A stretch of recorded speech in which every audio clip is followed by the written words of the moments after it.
एक सेठ कुत्ते को अपने खाने में से आधा दे देता है, लेकिन उसे पता नहीं था कि कुत्ते को दी हुई ये 4 रोटी उसका जीवन बदल सकती है। दोस्तों, एक गांव में एक बहुत गरीब सेठ रहता था। गरीब सेठ इसलिए क्योंकि एक जमाने में वह सेठ बहुत धनवान था। धनी होने के दौरान उसने अनेक धार्मिक और पुण्य कार्य किए थे, जैसे कि गौशालाओं का निर्माण, गरीबों को भोजन प्रदान करना, अनाथालयों की स्थापना आदि।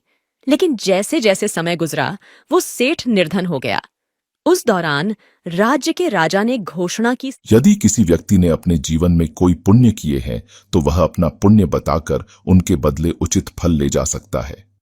यह सुनकर सेठानी ने सेठ से कहा, हमने अनेक पुण्य किए हैं।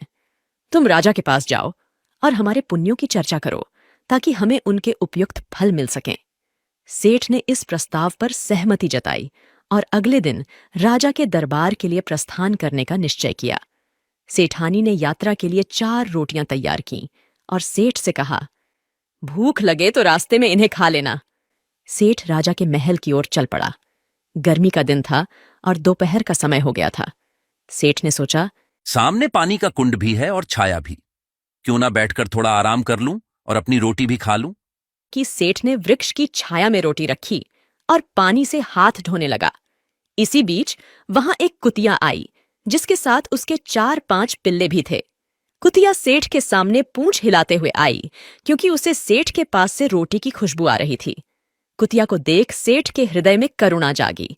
उसने 2 रोटियां निकालकर कुतिया को दे दी। कुतिया भूखी थी और उसने बिना विलंब किए दोनों रोटियां खा लीं। फिर वह सेठ की ओर देखने लगी।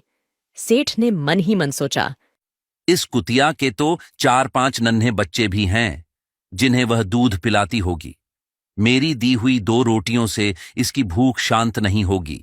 ऐसा विचार कर सेठ ने अपनी शेष 2 रोटियां भी कुतिया के सामने रख दीं और खुद पानी पीकर अपने मार्ग पर आगे बढ़ गया। राजा के दरबार में पहुंचकर सेठ ने अपने किए हुए पुण्य कर्मों का लेखा जोखा प्रस्तुत किया। उसने अपने सभी पुण्य कर्मों का वर्णन किया और उनके बदले में उपयुक्त पुरस्कार मांगा। तुम्हारे इन पुण्यों का तो कोई फल नहीं है। यदि तुमने कोई अन्य पुण्य किया हो तो वह बताओ, शायद उसके लिए कोई फल तुम्हें दिया जा सके। सेठ चुपचाप खड़ा रहा और वापस जाने का निश्चय किया। यदि मेरे इतने पुण्य कर्मों का कोई फल नहीं है तो फिर इन्हें गिनवाना व्यर्थ है। मुझे अब यहां से चले जाना चाहिए। कहते हुए जैसे ही सेठ लौटने को मुड़ा, राजा ने उसे रोकते हुए कहा, तुमने कल एक पुण्य किया था जिसका जिक्र तुमने नहीं किया। कल मैंने कोई पुण्य कार्य नहीं किया था। राजा, कौन से पुण्य की बात कर रहे हैं? कल तुमने एक कुतिया को अपनी 4 रोटियां खिलाई थीं। वह पुण्य कर्म तुम भूल गए। कल के उस पुण्य के बदले में जो भी तुम मांगोगे वह तुम्हें प्रदान किया जाएगा। हे राजन, यह आप कैसे कह सकते हैं? मेरे द्वारा किए गए अन्य सभी कर्मों को आपने महत्वहीन समझा। एक कुतिया को 4 रोटियां खिलाने का महत्व क्या है?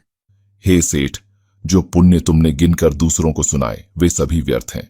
जब तुम अपने कर्मों की चर्चा करते हो वे सभी नष्ट हो जाते हैं। कल तुमने जो सेवा बिना किसी आशा के रास्ते में एक कुतिया को रोटियां देकर की, वह सबसे बड़ा पुण्य है, क्योंकि तुमने वह पुण्य किया और उसे भूल गए, उसकी याद तक नहीं रखी। उसके लिए चाहे तुम मेरा संपूर्ण राज्य भी मांग लो, वह भी कम है। सच्चा दान वही है जो एक हाथ से किया जाए और दूसरे हाथ को भी उसका पता न चले। राजा ने सेठ को अपार धन देकर विदाई दी और इस तरह से सेठ और सेठानी पुनः पूर्ववत समृद्ध हो गए।